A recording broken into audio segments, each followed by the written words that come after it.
Oke, haleluya. Hari ini tema kita, saya minta maaf sudah selesai, dan kita masuk ke dalam tema, apa tadi ya, tema dengan Pak Wartawan. Ya, oke. Mas Andi, silakan Mas Andi. Dinyalakan mikrofonnya sama videonya, yang lain saya mute ya langsung ya. Silakan Mas Andi, tadi mana? Ya, Ya, terima saya kasih matikan, Pak Paul. sebentar, ini saya mute dulu, berarti Mas Andi ikut ke mute ini. Oke, Sebentar, siap. saya mute dulu supaya tidak ada suara-suara gemericik air. Mas Andi. Oh, hilang. Mas Andi, kontributor. Ya, ya, Mas Andi, silakan.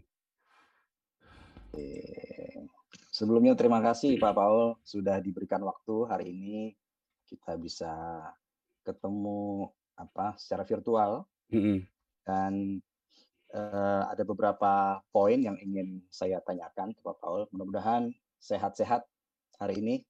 Haleluya. Baik Pak Paul, terkait nih dengan situasi di tanah air ya di Indonesia, semua orang juga udah tahu, terlebih Pak Paul juga sudah sangat paling mengetahui. Yang pertama adalah tentang pada saat Pak Paul ini membuat konten di YouTube, apakah memang secara sadar Pak Paul membuat konten tersebut, di mana ini memicu kontroversi di tanah air. Nah, menurut Pak Paul ini mungkin bisa memberikan penjelasan kepada. Oh iya, konten-konten di YouTube itu kan ada 500 video ya. Saya sebenarnya aktif bukan cuma sengaja membuat konten di YouTube, tapi juga di Facebook. Saya sengaja membuatnya. Ya. Gitu. Jadi memang saya dengan sengaja dengan suatu tujuan tentunya.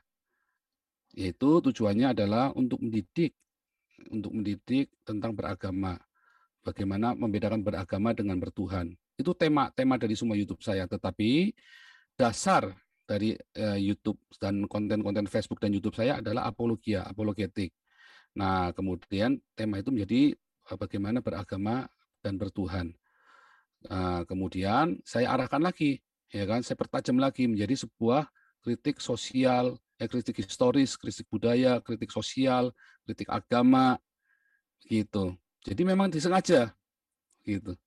Berarti dengan sadar ya Pak Paul. Iya, iya, dan memang beberapa ada yang saya persiapkan khusus, beberapa ada yang kita teman-teman di sini berkontribusi sharing gitu ya. Ya, ya. Tentu saya menjadi hostnya yang menjadi koordinator dan hostnya di seperti Bapak lihat sekarang ada 99 sampai 100 selalu penuh ya. Betul, betul. 99 100% selalu penuh begini. Dan viewernya saya nggak tahu sekarang sudah berapa. Teman-teman jangan lupa di like, awas kalau nggak di like saya jadikan Anda DPO Interpol. Ya, silakan. Oke, kemudian Pak Paul, ini kan di di tanah air ini sedang ramai dari beberapa saat yang lalu, dan juga memang sekarang Pak Paul jadi DPO ya. Iya. Kira-kira apa sih sekarang ini yang Pak Paul rasakan dengan status Pak Paul sebagai DPO? Ya, yang dirasakan biasa-biasa saja. Kemarin juga ditanya, Mas, ini kita ya Mas, jangan serius ya Mas. Saya kalau serius tertekan saya Mas. Serius. Kalau serius saya tertekan takut Siap, kayak siap. diinterogasi. Jadi saya tak bikin rileks gitu. Nanti bukan saya Boleh, menghina boleh, boleh. panjenengan, tapi Boleh, maksud boleh, boleh. saya supaya rileks. Jadi teman-teman bisa ini. Ya, jadi memang rasanya biasa-biasa aja karena kan memang kita dengan sengaja membuatnya dan kita rapikan beberapa dan seperti Mas tahu saya kan juga pernah kuliah marketing, tinggal hampir tesis selesai, ya kan, itu sudah viralkan juga kan, kalian semua kan sudah nyelidikin semua masa lalu saya kan.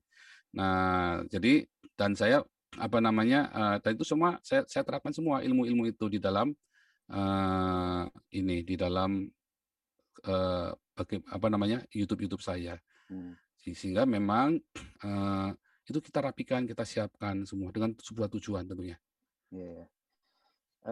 Ngomong-ngomong nih, Pak Paul, saat ini kalau saya boleh tanya, mohon maaf, tapi pasti mungkin nggak akan dijawab juga sih, karena kemarin waktu saya nonton hasil interview dengan Jawab Pos juga. Iya. Iya.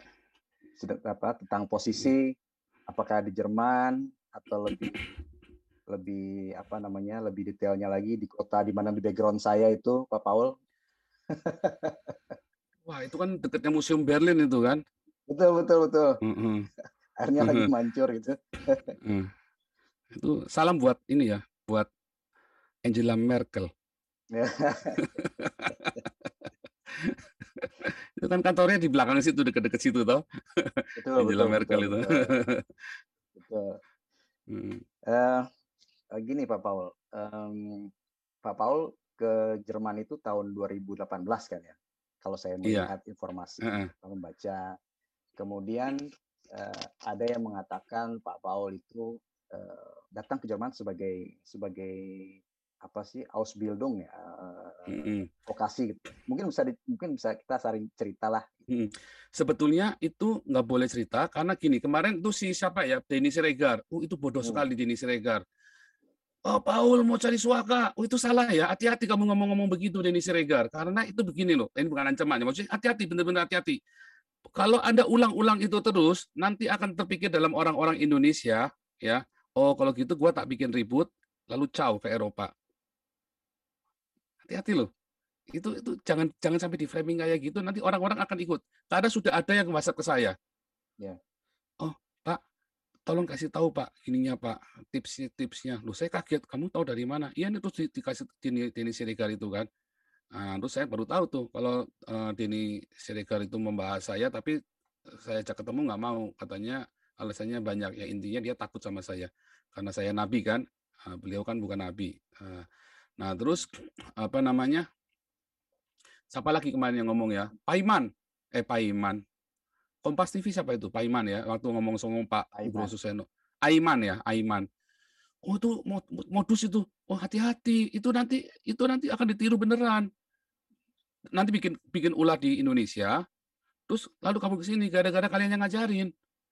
Nah, itu tuh hati-hati ngucapkan itu, makanya saya nggak mau membahas itu, Pak, dari kemarin, Pak. Oh iya, nanti kalau diruwetin nanti gara-gara saya lagi. Padahal yang ngajarin siapa? Denny Siregar sama Pak Aiman.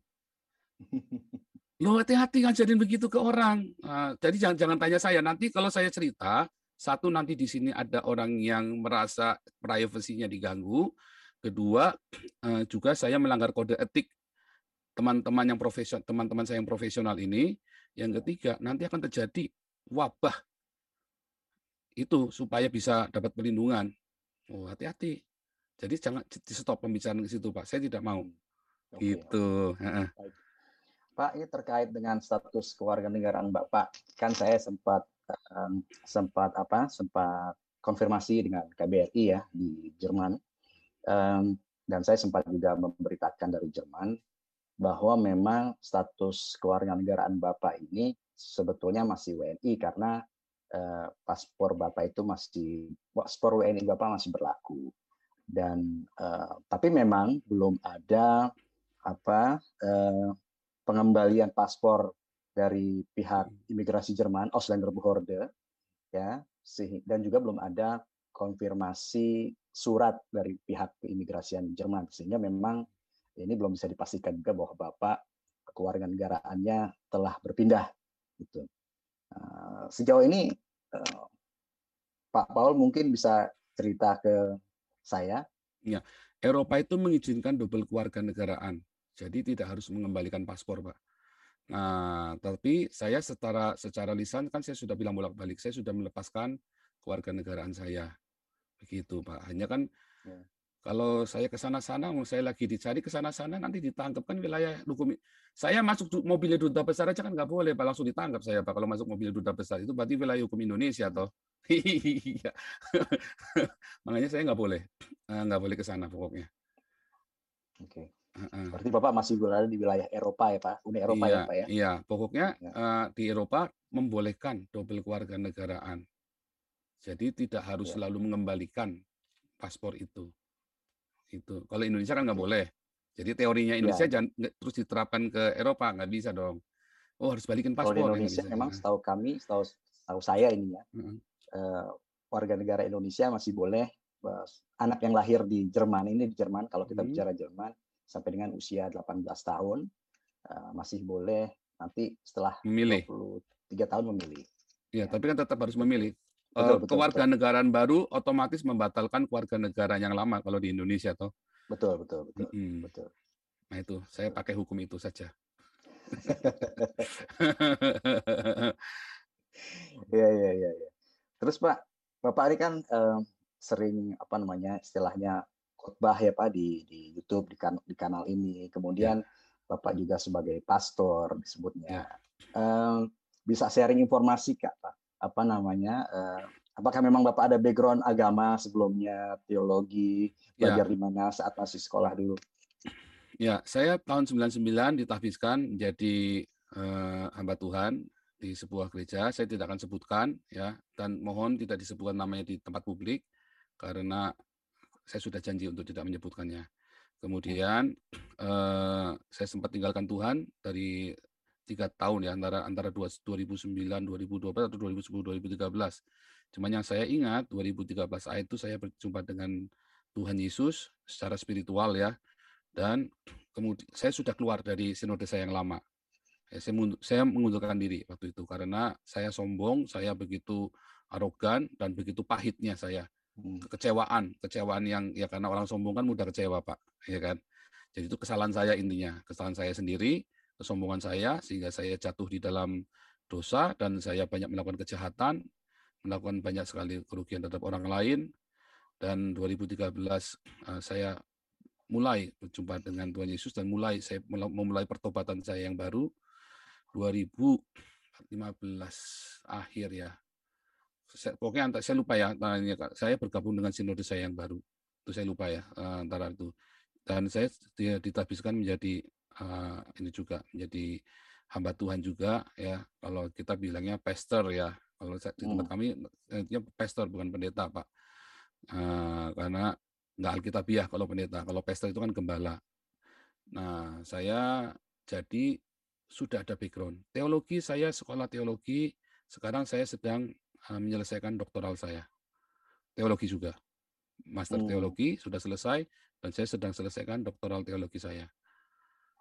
Di tempat yang dirahasiakan. Tertawa jahat. Tolong dikutip tertawa jahatnya, Pak. Iya. Bisa aja nih Pak Paul. Itu tertawa jahat lagi jadi ikon, Pak. Tersenyum jahat sama tertawa jahat. Iya, hadapi kehidupan itu kita tersenyum jahat. Maksudnya kita itu tersenyum, walaupun getir kita tersenyum. Nah, kita tertawa jahat itu menertawakan diri sendiri. Kan harusnya begitu toh. Semua dianggap serius ya pertumpahan darah terus, Pak. Nah, itulah Indonesia. Karena kurang bercanda, Pak. Orang Indonesia itu kurang guyon, Pak. Iya, oke, silakan, Pak. Bapak sejauh ini ada komunikasi nggak Pak dengan KBRI atau KJRI? Enggak, Pak. Sebelum-sebelumnya Pak, saat masih baru datang, nggak ada ya? Tidak ada Jadi memang satupun pada yang saat Bapak datang ke Jerman juga memang tidak melakukan lapor diri gitu Pak ya? Enggak. Oke. Dulu waktu baru datang di kota apa Pak? Kalau saya boleh tahu nih. Ya pokoknya dirahasiakan semuanya. Pokoknya mengenai lokasi dirahasiakan karena nanti saya nyalain itu sudah ini Pak, sudah teman-teman dari ini sudah ngomong jangan supaya masuknya ke topik yang lain, yang inti saja yang jadi masalah. Kalau masalah lokasi itu nanti biar teman-teman di Polri yang bertugas, tapi mereka sudah pinter Pak, mereka sudah tahu saya di mana kok Pak. Mereka sudah tahu kan kerasa twing ya, kan ya kan radar melacak radar kan Pak. Nah, sudah berasa mereka tahu. Baik Pak. Pak Paul, ini apa ya, terkait dengan kontroversi beberapa hari yang lalu yang muncul akibat dari YouTube Bapak itu yang dianggap menyakitkan baik itu umat Islam, Muslim maupun juga umat Kristen sendiri Pak di Indonesia. Nah, Bapak dibully lah. Gitu. Nah, mungkin Bapak ingin ada pembelaan atau apa yang ingin Bapak sampaikan? Satu, saya tidak merasa dibully sih Pak. Karena saya sudah berdamai dengan diri sendiri, kecuali masalah gendut itu tadi. Saya memang stres, Pak. Selama di Eropa, berat badan saya, kemarin saya sudah six pack, waktu di Indonesia sampai sini saya one pack lagi. Jadi saya cukup terganggu dengan kata gendut memang. Makanya tadi saya kemarin sempat ngucap saking ininya kan, wah ini orang kok itu. Nah, tapi yang lain-lain saya sudah berdamai dengan diri sendiri sehingga saya tidak merasa dibully, biasa saja. Nah, kalau ada yang merasa disakiti, kalau orang Kristen merasa saya menyakiti mereka, saya sebagai hamba Tuhan, saya berkata kepada Anda, bertobatlah, berarti imanmu masih lemah. Tapi sama kepada orang-orang Muslim yang merasa saya sakiti, bertobatlah, berarti agamamu tinggi ilmunya, tetapi pemahamanmu tentang Tuhan masih cacat sekali. Gitu, Pak. Berarti memang pada dasarnya agama itu baik tuh Pak ya. Hanya ada oknum-oknum ya Pak kalau bisa dibilang. Agama itu tidak baik, Pak. Yang baik hanya Tuhan. Ya. Agama itu yang buat manusia dengan semua ritual, aturan-aturannya. Akhirnya yang satu bilang begini, satu bilang begitu. Akhirnya apa? Yang satu merasa benar, yang lain benar. Benar ketemu benar. Lalu nggak mungkin dong harus ada yang salah. Nggak mau, nggak bisa. Pokoknya bukan, jangan saya. Kalau ada salah pun jangan saya, kamu. Yang lain bilang sama, Pak. Akhirnya gimana? Yuk kita kelahi aja yuk. Kan begitu kan. Tetapi kalau kita bertuhan, aku benar, kamu salah. Kita ini goblok semua. Kita ini salah semua. Yang benar cuma Tuhan. Ingat Kain dan Habil, kenapa bunuh-bunuhan? Karena ibadah loh, Pak. Iya, itu Pak. Jadi tidak ada agama yang baik cuma Tuhan. Agama itu menyandera Indonesia, sehingga Indonesia selalu miskin dan tertinggal. Pak, ini dengan status Bapak DPO ini oleh Polri, keluarga gimana Pak di Indonesia? Nggak tahu. Tadi kan Bapak sempat nyebutin kan, sempat bilang nggak usah takut dengan polisi juga. Nah, nggak ada kekhawatiran itu Pak tentang keluarga di sana? Nggak ada polisi, Pak. Saya percaya polisi setelah zaman Tito, setelah zaman Jokowi ya, berarti ya. Beda banget. Saya kan ya anulah pokoknya beda banget. Saya kan juga ngamatin dari sini, Pak. Beda banget. Ya ada oknum yang brengsek selalu di mana, di sini juga ada Pak yang brengsek, Pak. Sama saja. Cuman maksudnya jauh beda dibanding dengan sebelumnya. Jadi kalau ada polisi datang itu dulu kita takut, sekarang ya nggak terlalu takut. Cuman kan setelah kita tahu ada kasus ini, saya ngerti. Tadinya saya berpikir ini mau nyandra keluarga saya atau gimana. Tapi tiba-tiba saya dapat wahyu, ting ting ting ting ting, wahyu gitu kan, ting ting ting ting ting. Oh enggak, justru mereka mau jaga keluarga kamu dari ormas-ormas yang kurang ajar ini, dari orang-orang beragama ini. Nah, jadi saya makanya saya bilang tenang, polisi datang itu cuman mau ngawasin kalian. Begitu ada gerakan, mereka akan langsung merapat ke tempat kalian. Gitu, tapi memang nggak ada komunikasi ya Pak dengan keluarga sama sekali ya Pak? Wah, saya udah tahun berapa itu Pak nggak komunikasi dengan keluarga saya Pak. Apalagi ada. Aktivitas saya kan berbahaya Pak sejak 2016 terutama ya, mulai tensinya mulai naik kan. 2017 itu saya udah mulai putus kontak dengan banyak orang Pak. Udah saya satu-satu saya nggak kontakin lagi. Pokoknya kalau mau tahu saya lihat di Facebook, lihat di ini. Jadi ya sesekali ya pokoknya mereka bisa ngelihat lah aktivitas saya di Facebook sama di YouTube lah. Ya kalau terakhir ini kan di YouTube ya, terakhir dulu saya main YouTube ini baru Maret 2020. Aktif juga. Aktif di YouTube baru Maret 2020. Follower udah banyak tapi Pak ya? Ya kan dikembosin sama Menkominfo Pak. Wah itu saya ini lagi mau keluarin surat sakti nih supaya bisa nyala lagi YouTube saya ini Pak. Cukup mengganggu memang. Di blok ya Pak ya, kena blok. Kelihatannya Pak. Pokoknya saya nggak bisa nge-YouTube aja sekarang ini kondisinya. Oke. Iya, jadi saya lagi ini antara kekuatan dari kegelapan dengan kekuatan dari terang ini sedang enggak lah, bukan ya, maksudnya ini saya lagi serius, saya benar-benar lagi cukup pusing karena semua ada di sana, semua ini saya kan, dan yang paling diuntungkan adalah para alap-alap. Mereka enak Pak, subscribernya naik semua Pak. Begitu sebut nama Joseph Paul Zhang, Nabi ke-26, Langsung yang viewernya biasanya cuma 800, langsung jadi 30.000, 100.000, Pak. Subscribernya naik terus, Pak. Nah, saya digembosi sama Menkominfo, Pak. Aduh, nggak kasihan Menkominfo ini, memang istega tenan. Pak, ini kalau setiap hari Bapak online, kemudian live, istirahatnya kapan tuh, Pak? Nggak ada gangguan kurang tidur kah atau apakah gitu, Pak? Ya kalau malam, saya kan ada doa fajar jam 5 pagi Jakarta, berarti di sini kan jam 12 Hmm. malam. Ya bisik-bisik tuh, Pak. Doanya bisik-bisik. Maksudnya nggak keras-keras begini, nggak langsung wah, nggak begitu maksudnya. Saya kan juga ada ngajar juga via Zoom tapi nggak live ya, ada yang ngajar. Ada Oh, berapa kelas tuh? Saya ada 15 kelas. Sekarang ini mau nambah lagi 2 kelas Ibrani sama kelas evangelis yang baru ya. Jadi ada 17 kelas nanti kita nambah. Oh enggak, 16 ya, karena yang itu naik kelas kan, maksudnya pindah kelas kan. Jadi 16 kelas, jadi awal Juni ini, awal Mei sama Juni. Itu nggak live di YouTube, tapi yang live di YouTube itu ya yang gini nih, kita nge-live ini nanti sampai malam Pak, sampai jam 1 pagi biasanya Pak. iya makanya nggak ada gangguan tidur Heeh. itu, Pak. Pak, kalau saya perhatikan, Tidur, saya lihat beberapa hari ini online terus, nggak berhenti-berhenti gitu, Pak. kan tidur jam, misalnya di sini selesai kita jam 2, saya tidur, nanti jam 8, jam 9 saya bangun. Terus saya mulai Hmm. ke kantor, ke yayasan tempat saya mengajar juga kan. Terus Ya, terus ya, pulang saya mulai nge-Zoom, gitu. Itu rutinitasnya kita begitu aja. ya, ya.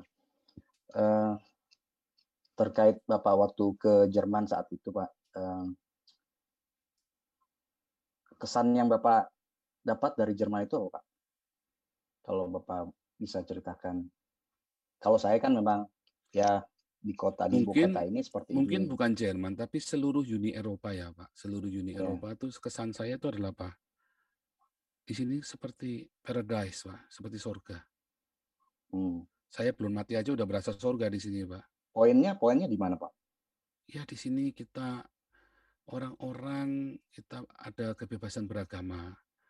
Ya, saya ngelihat tidak ada orang-orang minoritas yang dipersekusi atau dianggap minoritas. Orang-orang Ahmadiyah, orang-orang Syiah, masjidnya gede-gede. Orang Hmm. Reform, orang Saksi Yehova, baik-baik saja hubungannya. Ya kadang-kadang berdebat, ya kan. Tetapi setelah itu ya baik-baik saja semuanya ya. Nah, terus di sini saya melihat orang-orang diperlakukan dengan manusiawi sekali. Ya, bahkan saya ada beberapa teman saya itu yang hidupnya susah, yang bangkrut, yang ada yang Down syndrome, semua ya istilahnya diperlakukan dengan manusiawi. Gembel pun hampir nggak ada kecuali imigran ilegal atau Hmm. yang jangkis, yang pecandu yang lari dari rehabilitasi. Ya itu kan setelah dia sendiri menggembelkan diri sendiri itu namanya kan. Hmm. Terus kalau bilang saya di sini tidak pernah takut, ya saya tidak takut dengan teman-teman dari Turki, dari Maroko, ya karena mereka secara umum ya ada yang gila ya ada Pak yang gila, tapi secara umum mereka tahu undang-undang di sini. Sehingga kita kalau misalnya kayak anak-anak saya kan temennya banyak orang ini, orang Iran sama orang Irak kan anak-anak saya itu kan. Yang di gerejanya dia kan memang memang gereja campur-campur soalnya kan. Tetapi teman-teman Irak ini kan teman-temannya Muslim. Nah, ketika dia bergaul gitu, nggak berasa kayak apa begitu loh, Pak. Artinya di sini memang benar-benar ada rasa persatuan, menghargai semua ya, saling menghargai itu di sini benar-benar ada ini, Pak, ketika lagi puasa segala mereka sering main ke rumah Hmm. kami ya, ke rumah anak saya kan. Mereka sering main gitu, terus kami kan makan babi. Ya, Ya. ya terus mereka juga ini, Pak, kita bilang, "Kamu, muslim?" Ya udah kita nggak makan babi, kita kasih makanan yang lain. Terus pelayanan saya kan ke camp-camp itu kan, saya kan banyak baptis imigran-imigran dari Oh, Timur Tengah, ya ya, kan. ya. Ada saya dengan beberapa teman, nah kita udah baptis ratusan Pak, orang-orang imigran muslim ini, Pak. Hmm. Saya pernah suatu ketika saya main ke camp mereka, coba Bapak bayangin ya, ada satu dari keluarga dari RRC, dari Cina komunis, dan saya tahu dia Ya. bukan beragama Islam, bukan Uighur ya, tapi dari dia ini, dan itu sudah saya baptis juga. Terus dia satu camp dengan orang Irak, Pak. orang Syria, Ya. orang Syria yang beragama Muslim. Maka mereka share lemari es, Pak. Yang satu makan babi, yang satu enggak. Dan mereka bisa rukun, Pak. Pertamanya, rese, Pak. Tapi terus di sini tiba-tiba mereka, loh, tadi katanya ribut. Kemarin kan dulu saya pernah cerita, ribut terus. Tapi loh, sekarang mereka rukun, bisa baik-baik. Apa rahasianya? Ya nggak tahu. Tiba-tiba kita jadi baik saja sekarang berteman. Loh, hebat sekali saya bilang. Itulah persatu. Jadi, terus di sini kalau apa-apa kita bebas menyatakan pendapat. Kalau di Indonesia saya baru teriak dikit, ya kan, teman-teman tuh semua dari orang-orang mayoritas begitu teriak-teriak nggak karu-karuan, ya kita cuman mingkem diem aja. Saya baru teriak dikit udah langsung biadab, ke barat, tangkap, bunuh, penjarakan. Wah, semua 190 negara pun sampai heboh, Pak, gara-gara saya. Padahal saya cuma ngomong apa sih kemarin, ya kan? Ya kan? Tapi 190 negara heboh semua gara-gara saya. Kan lucu kan? Nah, sementara Yaya Waloni, Irena Handono, Moko Kintani, Christian, Stephen Indra, Bangun Samudra, ya kan? Ustadz Kaimana dan yang lain, terus ya Mualaf Center itu ya, grupnya Mualaf Center. Wah, ngomongnya mas setengah mati gila-gilaan, Habib Rizik. Pemerintah tenang-tenang aja, anyam-anyam aja, gitu kan. Nah, terus di sini, Pak, orang-orang saya ngelihat ada keadilan sosial yang begitu hebat, Pak. Di sini pokoknya Pancasila banget, Pak. Saya bilang kalau mau cari Pancasila, datanglah ke Eropa. Karena di Indonesia sudah tidak ada Pancasila lagi. Gitu, Pak, ya? Iya. Pak, terkait dengan kalau ini kan di Indonesia memang masih ada gap-gap ya. Gap, ada minoritas, ada mayoritas, kemudian ada ya boleh dibilang masih ada sedikit orang-orang yang saya nggak tahu persis sedikit atau banyak yang masih nyebut ya Cina lah, mohon maaf ya Pak ya. Kemudian ada juga orang menyebut Arab lah gitu kan. Sementara kan memang ini menurut pandangan saya, mungkin juga saya salah, bahwa kan di Indonesia memang kita beragam ya, seharusnya memang jadi satu kesatuan yang beragam itu, ya kan Pak. Nah, Bapak sebagai pastor ya, mungkin punya pandangan yang tadi Bapak bilang tidak ada Pancasila di Indonesia, padahal justru dengan Pancasila itu bisa mempersatukan seluruh elemen bangsa Indonesia yang ada. Tapi kenyataannya menurut Bapak tidak seperti itu. Maksud Bapak sekarang ini Indonesia ini sudah bersatu begitu? Indonesia bersatu ya, tapi secara prakteknya, secara kenyataan itu masih ada gontok-gontokan lah. Nah, gini. Jadi bukan masih ada, Pak. Indonesia itu juga bukan bersatu. Indonesia itu dipaksa jadi satu. Kalau bersatu kan dengan sukarela atau kata bersatu aktif ya kan. Tapi dipaksa untuk bersatu. Kenapa? Oleh mayoritas. Selama kamu baik-baik, diam-diam, saya tutup gerejamu, kamu diam. Saya bakar gerejamu, kamu diam. Saya bom gerejamu, saya diam. Saya tangkepin pendeta-pendetamu. Saya tangkepin orang-orang yang kritik Kristen, yang menghujat Kristen, kamu diam. Ya, kita bersatu. Begitu ada Nabi ke-26, ke barat biadab, 190 negara kerahkan. Kan begitu, Pak. Apakah itu bersatu? Sebenarnya ada nggak yang seperti saya? Bapak coba lihat semua YouTube saya yang lain yang terakhir-terakhir. Mereka semua bersorak-sorai, Pak. Akhirnya ada yang teriak. Udah gue tunggu lama-lama seumur hidup kagak ada yang teriak. Akhirnya ada yang teriak juga. Ya kan? Biarpun saya disalib juga kan. Entah nasib saya nanti bulan depan kayak apa kan saya juga nggak tahu kan. Yang penting saya sudah teriak, Pak. Coba saya teriaknya di Indonesia. Baru nulis kayak Apolinaris Darmawan. Udah masuk penjara. Baru nulis loh, Pak. Baru nulis loh. Apalagi teriaknya kayak saya. Toanya udah ngelebihin toanya Masjid se-Indonesia. Ya kan? Kerasnya kan. Wah. Tapi kalau saya di Eropa, saya tadi cek bolak-balik nggak ada Intel di depan, Pak. Aman-aman aja. Nggak ada FUI di depan. Saya sekarang masih nge-zoom sama Bapak lagi, ya kan. Masih enak-enakan begini, kita rukun-rukun aja. Bapak sama saya di sini bisa rukun ya, Pak. Kalau di Indonesia belum tentu bisa rukun loh, Pak.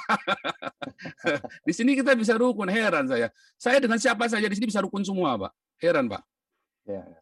Karena nggak tahu kenapa, karena ada kebebasan berpikir, kebebasan berbicara. Yang tidak boleh di sini adalah membunuh dan mengancam orang seperti kemarin yang di TV One Pak Nasrullah apa siapa. Kalau si Pak itu Nabi ke-26 ada di sini, gua cungkil itu matanya. Di sini nggak boleh tuh Pak ngomong begitu tuh Pak. Ya kan, terus ada yang bilang siapa itu novel, siapa itu yang FPI itu L212.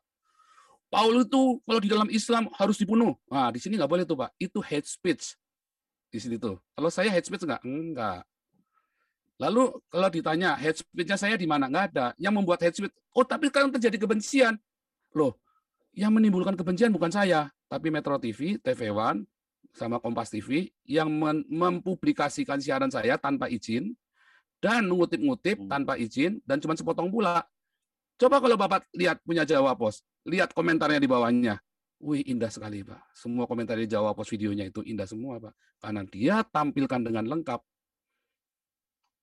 Itulah yang saya sampaikan.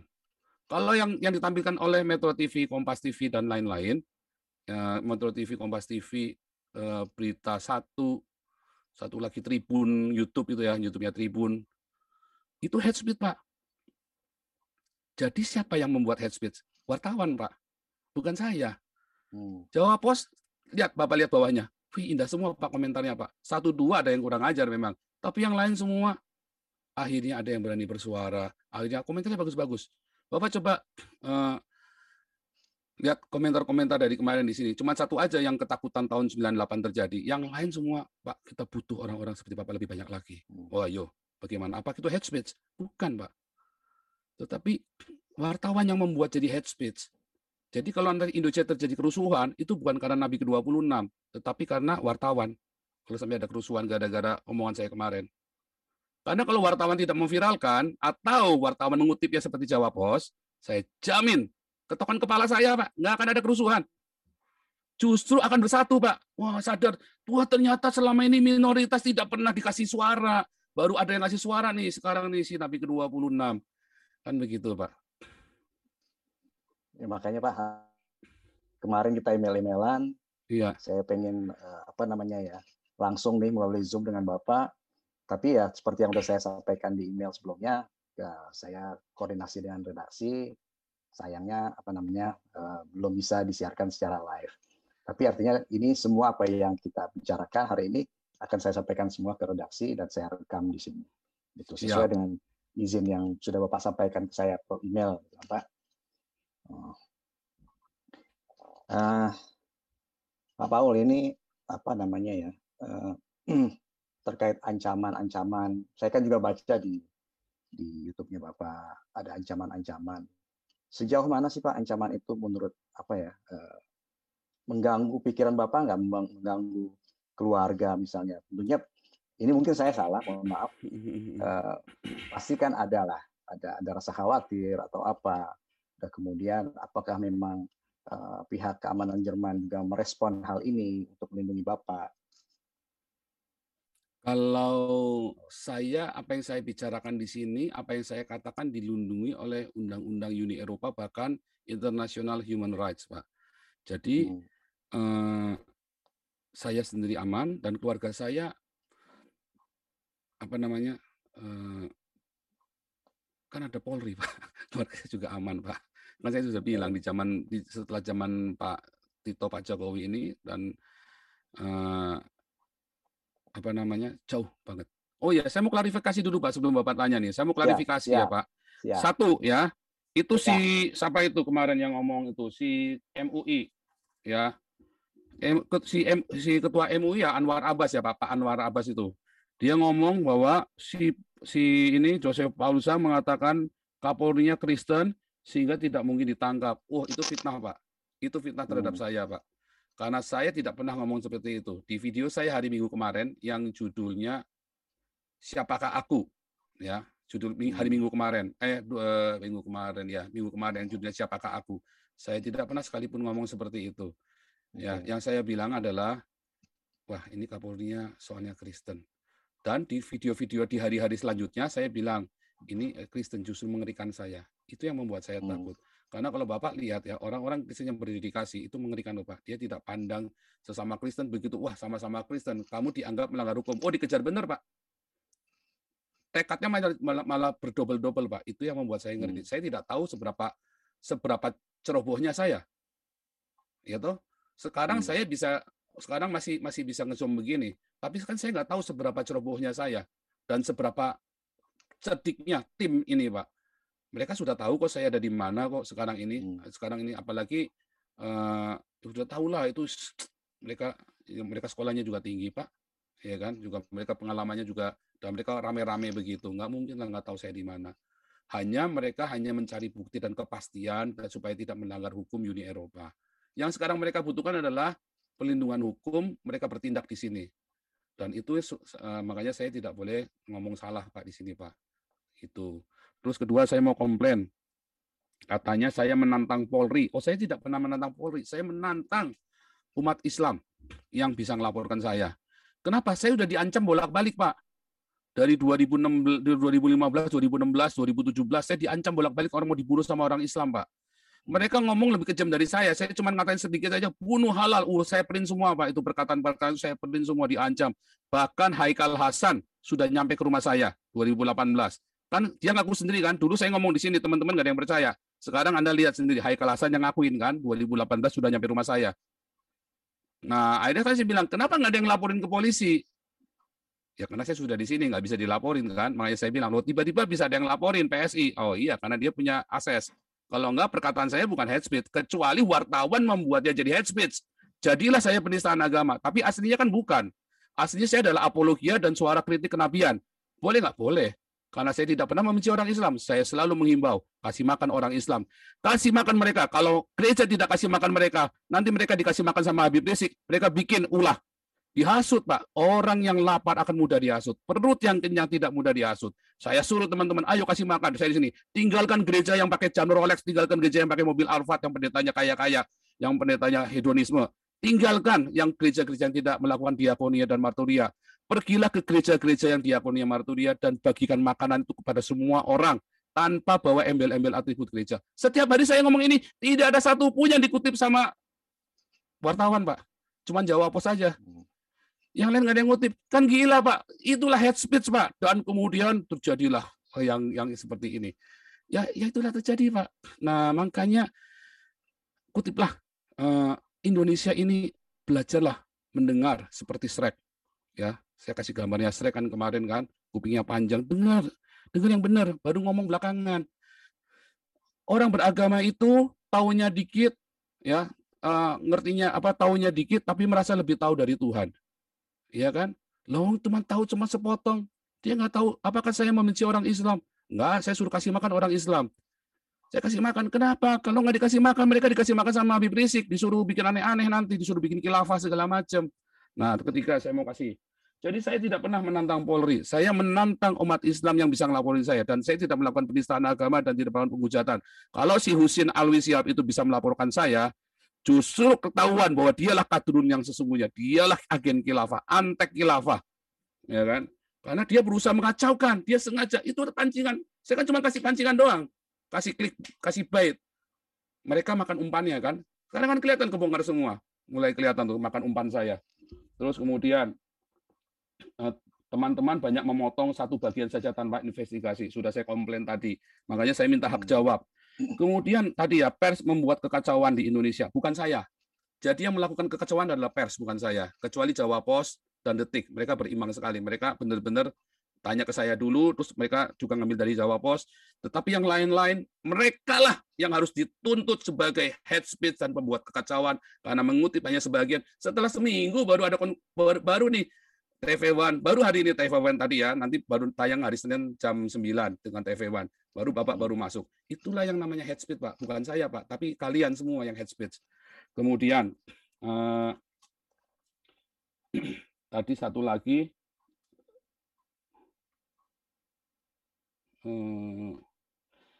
jangan sekali-kali cerita masalah suaka-suaka di tempat umum, Pak. Sebabnya itu orang-orang itu kacau sekali. Ya nanti semua orang akan mengcopy cara itu dan melakukannya di Indonesia lalu dia kabur. Itu bahaya sekali. Nggak boleh bilang itu kan sebenarnya kan apa ya? Masa nggak tahu sih itu rahasia negara? Ya kan? Itu saya kok rada kurang pas ya sama teman-teman itu ngomong seperti itu di muka publik begitu. Nah, itu hati-hati. Itu jadi bumerang buat kalian semua loh. Sudah mulai ada yang WhatsApp ke saya loh, itu masuk ke saya. Diajarin tips-tipsnya, wah segala macam. Emang saya bikin begitu? Itu kenapa? Karena Denny Siregar yang menggiring. Salah Denny Siregar. Wah, ilmu makanya kenapa Denny Siregar nggak berani ngomong sama saya, ketemu sama saya? Malah dia membuat fitnah kan. Akhirnya kan wartawan Denny Siregar, Eko Kuntadi kan membuat fitnah. Ade Armando membuat fitnah buat saya akhirnya kan. Gitu Pak. Oke Pak, silakan lanjut Pak. Ini sebelum.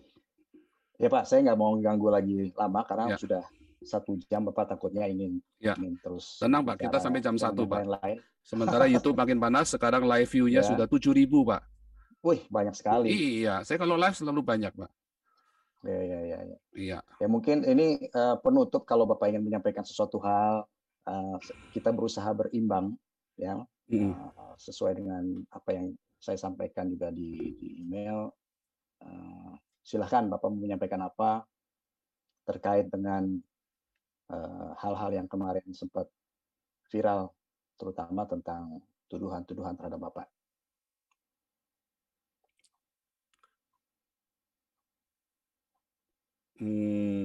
Jadi begini, Indonesia harusnya belajar mendengar, bukan dari tempat-tempat hoax. Belajar kalau apa-apa itu tanya ke orangnya. Saya setiap hari nge-zoom di sini, ya belajar tanya. Ketika ada orang yang aneh, yang berbeda dengan Anda, jangan langsung dibilang penistaan atau dimusuhi. Bukankah Bhinneka Tunggal Ika itu artinya kita biasa dengan berbeda-beda tetapi bisa satu. Tetapi kalau ini kan namanya Anda memaksa kita untuk tidak berbeda supaya bisa bersatu. Tangkaplah pesan dari suara kenabian saya. Tangkaplah pesan ini, suara kenabian ini. Tangkap. Mengapa saya berbicara dengan keras? Kalau saya nggak bicara dengan keras, siapa yang mau dengar? Lagi pula, siapa yang membuat saya, yang memberi saya 1 juta toa sekarang? Kan wartawan. Kalian semua yang ngasih saya toa kan. Coba kalau kalian nggak ngapa-ngapain saya, ya udah nggak didengar juga toh.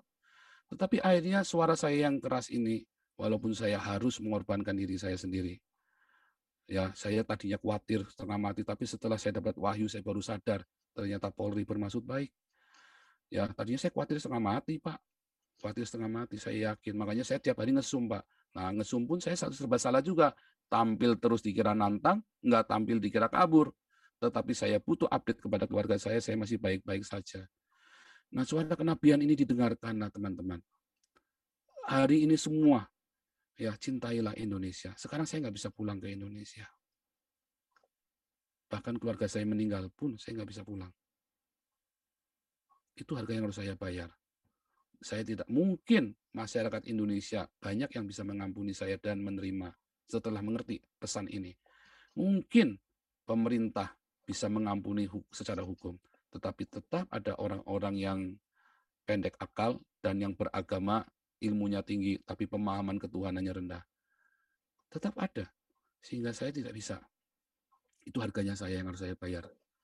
Kalau Anda bilang saya pengkhianat, komunis, saya sudah katakan berkali-kali ya bahwa keluarga saya dulu anti dengan Partai Komunis Cina. Kami lari ke Indonesia dulu, nenek moyang saya karena lari dari Partai Komunis Cina. Ayah saya pun berseberangan dengan PKI. Justru PKI itu berasal dari Islam-Islam yang saleh, toh santri-santri yang saleh, bukan dari pendeta-pendeta Kristen. Jadi saya kira itulah Pak yang harus dimengerti Indonesia, belajar berbineka yang benar. Tolong Gus Yakut, ya. Kenapa saya kasih foto Anda telanjang? Karena Anda ternyata hanya retorika belaka. GKI Yasmin, Anda sudah hampir 6 bulan, GKI Yasmin masih mangkrak. Padahal konstitusional loh, izinnya sudah lengkap. Ya, KKPP Jombang malah ditutup. Ya kan? Persekusi terhadap gereja-gereja masih marak terjadi. NU katanya moderat, Banser katanya moderat, Gus Yakut katanya pemimpinnya Banser. Iya, pemimpin Banser moderatnya cuma kalau lagi Natal. Tetapi ketika gereja ditutup, HKBP Jombang ditutup, Jombang itu kan sarangnya NU. Mana tuh bansernya? Nggak ada tuh. Tetap aja ditutup. Gereja-gereja ditutup semua ya, yang kemarin yang di Bekasi, yang di Tangerang, di mana-mana ditutup semua. Mana banser? Di Cilegon sampai hari ini belum ada gereja. Mana banser? Nggak ada. Apakah moderat? Hei pendeta-pendeta, janganlah kau mau ditipu, dihipnotis dengan ayat-ayat Alkitab yang dibacakan oleh Gus Yakut. Itu hanya cara dia untuk menghipnotis, tebar pesona sama kamu, dan kamu kesengsem langsung. Yang penting prakteknya mana? Nggak ada. Makanya saya kasih foto Gus Yakut telanjang. Artinya saya telanjang ini Menteri Agama. Dan saya menantang Gus Yakut ya untuk berdiskusi tentang agama. Saya tantang Ketua MUI Anwar Abbas untuk berdiskusi dengan saya tentang agama. Saya tantang itu si Pak Robikun berdiskusi dengan saya tentang agama. Jangan bilang saya lari tanggung jawab. Saya tidak pernah lari dari tanggung jawab. Saya yang berlaku di saya hari ini ada hukum Eropa. Sehingga saya tidak pernah lari. Saya tidak pernah lari. Ya, polisi tahu persis saya tidak pernah lari dari tanggung jawab. Yang saya buat di sini adalah untuk seluruh dunia, bukan cuma untuk negara Indonesia saja. Makanya saya selalu memberi salam apa? Shalom Indonesia, Shalom Om Swastiastu itu baru kemarin ya. Shalom Rahayu Indonesia, Eropa, yang ada di Amerika, di Afrika, semua yang berbahasa Indonesia. Emang cuma orang Indonesia doang yang bisa bahasa Indonesia? Tetapi kenapa yang bereaksi cuma yang ada di negara Indonesia? Karena ilmu agamanya tinggi, pemahaman Tuhannya cetek. Jadi saya menantang Anda, Pak Robikun, Pak Anwar Abbas, dan Pak Gus Yakut, debat tentang agama dengan saya. Jangan menghindar. Belajar, ajari. Indonesia sudah berdiri sejak tahun 70, sudah 70 tahun lebih, sejak tahun 1945. Tetapi para ulama ini gagal mengajarkan Tuhan yang benar kepada umatnya. Artinya Pancasila gagal. Dan saya, Joseph Paul Zhang, Nabi ke-26, saya menggugat Pancasila dan menggugat Indonesia. Demikian, Pak. Oke, Pak Paul. Saya terima kasih waktunya hari ini dan sudah banyak Bapak bercerita, menjawab juga apa yang sudah saya tanyakan tadi. Mudah-mudahan sehat selalu Pak Paul.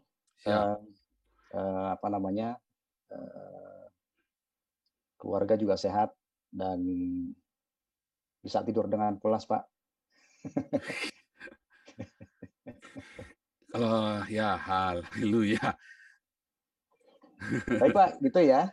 Terima kasih buat Metro TV. Saya mohon pamit, Pak. Luar biasa buat Mas Andi Metro TV, luar biasa sekali. Semoga interview ini bisa jadi berkat buat Indonesia dan menenangkan semua rakyat Indonesia. Tuhan Yesus memberkati Pak Andi. Terima kasih, Pak. Ya, silakan. Oke, haleluya saudara-saudara semua sekarang sudah bisa nyalakan zoom-nya masing-masing, mikrofonnya masing-masing.